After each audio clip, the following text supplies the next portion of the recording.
Ooh, it's a cold one. Rabbits out here today. Gotta bring that inside.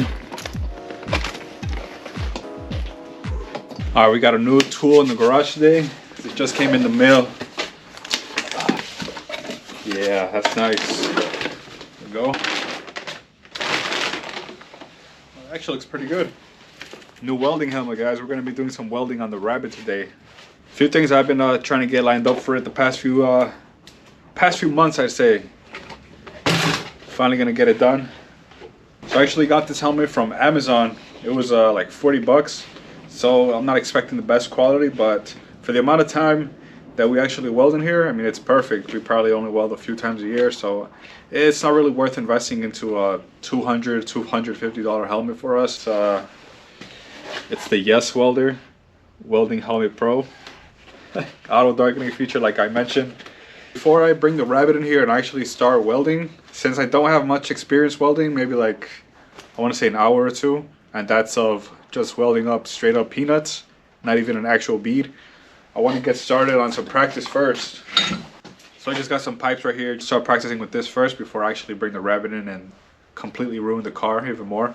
We've actually managed to get some really solid beads with this welder right here. Surprisingly, it's actually not that bad. I'm gonna turn the wire feed speed up to 4 and max temperature settings because this metal's pretty thick.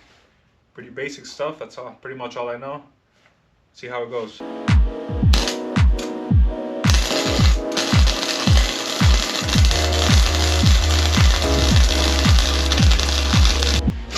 Tell me these aren't the worst swells you've ever seen. Check that out. So kind of crooked, I know, because I didn't have a flashlight with me. I couldn't really see. For the most part, I think that wire speed is pretty good for the pace I was going.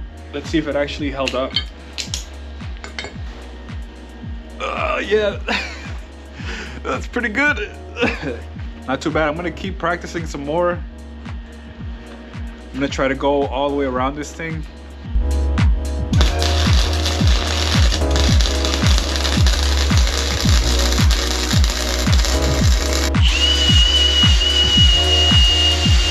All right, so I managed to go all the way around this bracket, and I don't know, I think I did all right. I was kind of messing with the feed wire speed for a little bit. I was going a bit too, I had the speed a little bit too low, so I guess pretty much everybody had their own pace of welding, I guess. So I turned it up a little bit to 4, and I got some pretty good results with that.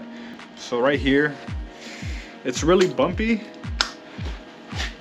This side's just really bumpy because I was welding this a few days ago with the mask that didn't have the auto darkening feature, so I couldn't even see really. So, but then on this side, this is where I was kind of getting used to the speed and everything, to my own pace, and that's pretty solid right there.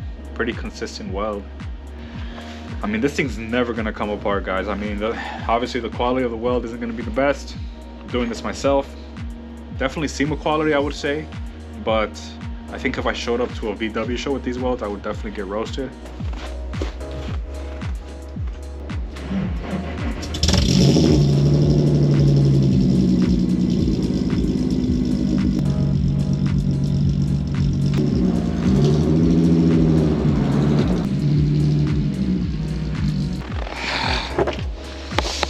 Damn. You really gotta be built different to live up here, man. Just so you guys can see, I am not exaggerating. 3 degrees feels like -18. All right, so let's get straight to it, guys. Let me explain to you guys a little bit about what's gonna be going on. So, as you can see, I already got a little bit of the interior taken apart. I already got the rear door cards out. I still gotta take out the driver and passenger seat. They're loose, so I just gotta take them out. And I don't know if you guys noticed, but the harness bar is actually missing, so that's what we're going to be welding on. Before, it was tightened on to the B-pillars on each side with those brackets that I was welding. But for some reason, this roll cage didn't come with a harness bar. We're going to be welding it on. Where is it? It is right here, actually. It's hidden. Alright, so I'm going to have to, I got to cut these brackets off right here. So as you can see, we're heating it up, bending it so it can fit with the roll cage. Fit with the angle of the roll cage. We already grinded the ends ends down. Gave it the figure of the tubing on the roll cage too, so it can be welded on nicely. So that's what I'm going to work on. I'm going to keep taking apart the interior, clean up the surfaces where it's going to be welded, and cut these brackets off still.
Estás soldando superficial, güey.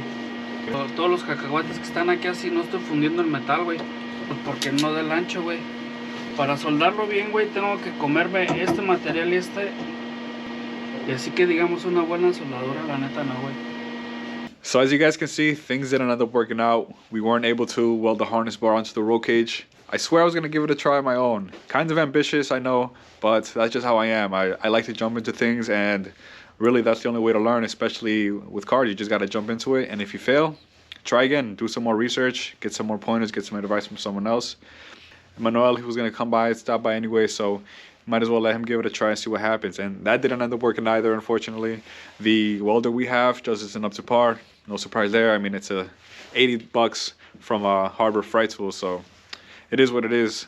We at least got it on there with the few welds just to keep it in place. But for now, we're gonna keep that to the side. We're gonna move on to something else. I actually got some other parts for the Rabbit, so check it out. This is just a regular old stock intake box and intake boot from a 2012 Passat. Finally found another one in the junkyard that was in better condition, because I've been looking for this for the past week or so.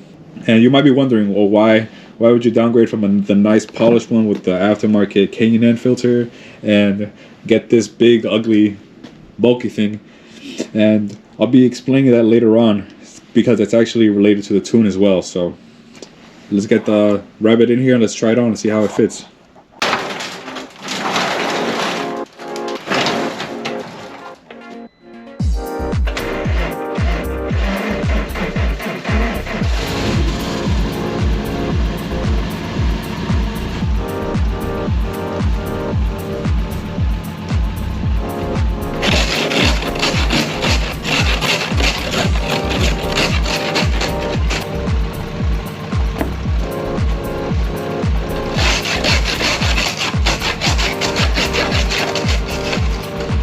Marcel is a 1983 pristine Rabbit GTI, has never seen the elements.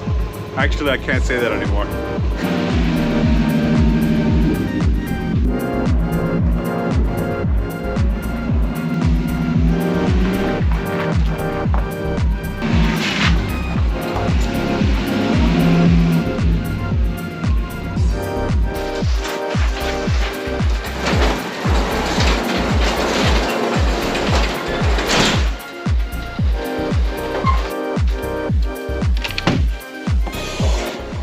Yeah, it's a shame that one has to come out.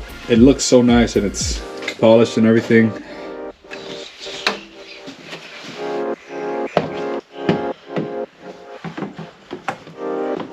Oh my god, no way.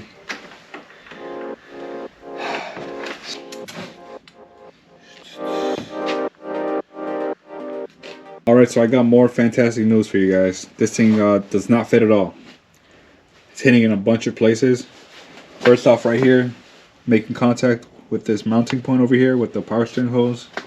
Probably the biggest issue over here is it's making contact with the coolant bottle. Made custom made to fit with the other intake hose, other intake pipe that went through here. But unfortunately, it's not gonna work anymore, it seems like. So the reason why we're going back to the OEM air intake boot and the air box over here is because we've been talking to Dave over at TDC Shop, and he's actually already worked with United Motorsports, which is a tuning company out in Connecticut, to tune one of these 3.6s with the CDV-B actually. And when they were able to get the max horsepower readings out of these engines, what they had to do was utilize the OEM air intake boot, because of course this is the OEM part. Whenever this engine was designed, the engineers specifically designed this to have the best MAP sensor readings. And with this intake boot, they were doing, I assume, all sorts of tests with different designs of intake tubes, and they got the best readings with the OEM one. Big flaw with our current intake boot system is that the MAP sensor right here, the air filter would be over here, so the air would have to travel through this 90-degree bend, and then it would be read by the MAP sensor. So obviously there was going to be some sort of interference with this 90-degree bend over here, and I guess a little bit over here as well after. It just completely messed with the flow of the air before it reached the engine. And of course the MAP sensor right there, it tells the engine how much air is coming into the engine. The computer is going to process how much fuel it needs, how much fuel is going to be burned. So engines are highly reliant on the MAP sensor, so it's really important that these engines have a good, smooth flow of air into the engine. We're mostly doing this for the transfer of power pretty much, because this thing is kind of sluggish when you're getting out of idle and accelerating. There's a little bit of delay, so pretty much more issues. We're more focusing on the power band of this thing, getting clear acceleration. Not really for the higher horsepower, because this doesn't even have any traction at the higher speeds, higher RPMs anyway. So yeah, that's why we're doing this. It's really important we get this done before we get this thing out, whether it's or any other tuner, whenever we get that figured out. Nothing went our way this episode, but that's just how it is. If you guys know any platform that's out there that does not give you any problems when you're trying to work with it, please let me know so I can work on those instead, and leave all of these VW things behind in my previous life. No, I'm just joking, but yeah, that's really how it is with this car thing, man. These custom cars with custom engine swaps, and everything's done. Nothing's OEM. You really don't know what to expect anymore. You can't just go online and look into a booklet and see how to do things. You either gotta figure it out yourself, or if you're lucky enough to find someone who's done something like you have before, they're a great resource. So this thing's been giving me a headache today. I don't know if it's exhaust fumes or probably the exhaust fumes. Yeah, we'll keep you guys updated with the project. I'll let you guys know what's up next with it. That's gonna wrap it up for this one, guys. Peace out.